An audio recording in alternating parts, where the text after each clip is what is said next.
जुलै व ऑगस्ट 2026 महिन्यातील राजकीय सामाजिक घडामोडी. सत्ताधारी पक्ष, प्रमुख व्यक्तींसाठी प्रतिकूल काळ भाग 1. या घटना घडणार. सत्तेविरुद्ध बंड, निदर्शने, काही देशात सत्ता बदल शक्य. प्रमुख व्यक्तींचे राजीनामे व मृत्यूच्या घटना संभवतात. अतिवृष्टी, पूर, भूकंप, वादळे, नैसर्गिक आपत्ती शक्य. शेजारील राष्ट्रात हिंसा व स्फोटक घटना.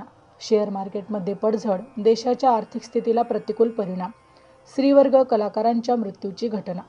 दिनांक 12 ऑगस्टच्या मंतकुंडलीमध्ये चतुर्थ स्थानी अमावस्या होत असून आश्लेषा नक्षत्रात रविचंद्र सोबत. बुध, गुरु चतुर्थात असून तृतीयात मंगळ, षष्ठात शुक्र, व्ययस्थानी शनी नेपच्यून अशी ग्रहस्थिती आहे.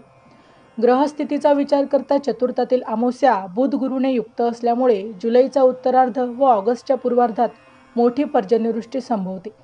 काही प्रदेशात पूरसदृश्य स्थिती निर्माण होऊन अतिवृष्टीमुळे मोठी हानी संभवते. विशेष करून पूर्वोत्तर भारत, सांगली, कोल्हापूर या प्रदेशात मोठी पर्जन्यवृष्टी संभवते.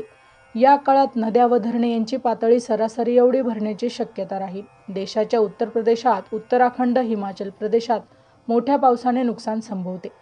व्ययस्थानातील शनी नेपच्यूनचा मंगळाशी केंद्रयोग होत असल्यामुळे या काळात मोठी विमान किंवा रेल्वे दुर्घटना संभवते. या काळात विमानसेवा विस्कळीत होणे किंवा विमान भरकटणे यासारखी घटना संभवते.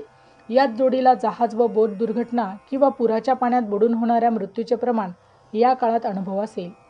जानेवारी ते डिसेंबर 2026चे मेष ते मीन राशींचे वार्षिक राशी भविष्य तसेच 2026 वर्षात घडणाऱ्या घटनांचे मासिक व साप्ताहिक भविष्य भाकीत विषयक व्हिडिओ पाहण्यासाठी डिस्क्रिप्शनमध्ये दिलेल्या लिंकवर क्लिक करा. व्हिडिओ अवश्य पहा, व्हिडिओला लाईक करा, तसेच चॅनलला सबस्क्राईब करायला विसरू नका. या योगामुळे लेखक, साहित्यिक, पत्रकार, प्रसारमाध्यमातील व्यक्तींसाठी हा काळ कटकटीचा राहील. या क्षेत्रातील व्यक्ती वादविवादात अडकतील किंवा या क्षेत्रातील ज्येष्ठ व्यक्तींच्या मृत्यूच्या घटना संभवतात. पंचम स्थानाजवळ सूर्यग्रहण होत असल्यामुळे शेअर मार्केटमध्ये हा काळ प्रतिकूल राहील. मार्केटमध्ये मोठी पडझड या काळात संभवते. याच जोडीला शुक्र नीच राशीत असल्यामुळे देशाच्या आर्थिक स्थितीवर प्रतिकूल परिणाम संभवतात. रुपयाचे मूल्य कमी होऊन सोन्या चांदीच्या भावात तेजी कायम राहील. नीच राशीतील शुक्र शनीच्या प्रतियोगामुळे स्त्रीवर्ग व कलाकारांसाठी हा महिना प्रतिकूल राहील. स्त्रीवर्गावरील अन्याय, अत्याचाराच्या घटना या काळात अनुभवास येतील. कलाकारांचे अफेअर किंवा ब्रेकअपच्या घटना या काळात संभवतात. या योगामुळे रेव पार्टी व अंमली पदार्थांचे गुन्हे देखील या काळात वाढलेले दिसतील. चॅनलवर येणाऱ्या प्रत्येक अपडेटसाठी आमच्या वेद भविष्याचा या व्हॉट्सअप ग्रुपला जॉईन करा. ग्रुपची लिंक ही डिस्क्रिप्शनमध्ये दिलेली आहे. सूर्यग्रहणामुळे या काळात मोठ्या पदांवरील व्यक्तींचे राजीनामे होतील. काही ठिकाणी सत्तांतर किंवा नेतृत्व बदल होण्याची शक्यता राहील. याच जोडीला मंगळ प्लुटो षडाष्टक दशम स्थानातून होत असल्यामुळे सरकार विरोधात मोठे बंड होईल. सरकार विरोधात संप, बंद, निदर्शने या काळात संभवतात.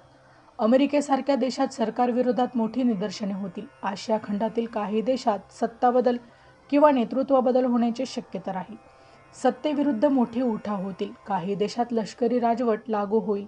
आणीबाणी किंवा अराजक काही देशात अनुभवास येण्याची शक्यता राहील. या योगामुळे प्लुटो आणि मंगळ मोठ्या व्यक्तींचे अपघात, घातपात किंवा प्राणघातक हल्ल्यांची शक्यता राहील. पंचमातील ग्रहण लहान मुले व विद्यार्थी यांच्यासाठी हा काळ प्रतिकूल असून लहान मुले व विद्यार्थी यांचे अपघात संभवतात. मंगळ प्लुटो योगामुळे या काळात रेल्वे व वाहन दुर्घटना, स्फोटक घटना, हिंसा, जाळपोळ यांसारख्या घटना संभवतात. शेजारील राष्ट्रात मोठी हिंसा व स्फोटक घटना संभवते. या काळात शेजारील राष्ट्रांबरोबर 2 हात करावे लागण्याची शक्यता वाटते. खेळाडूंसाठी हा काळ अनुकूल असून मोठ्या खेळ स्पर्धेमध्ये भारतीय खेळाडूंना मोठे यश मिळेल. माहिती आवडली असेल तर अवश्य शेअर करा. अशाच प्रकारचे नवनवीन भविष्य भाकीत विषयक माहिती जाणून घेण्यासाठी आमच्या लाईव्ह प्रेडिक्टर या यूट्यूब चॅनलला अवश्य सबस्क्राईब करा. धन्यवाद.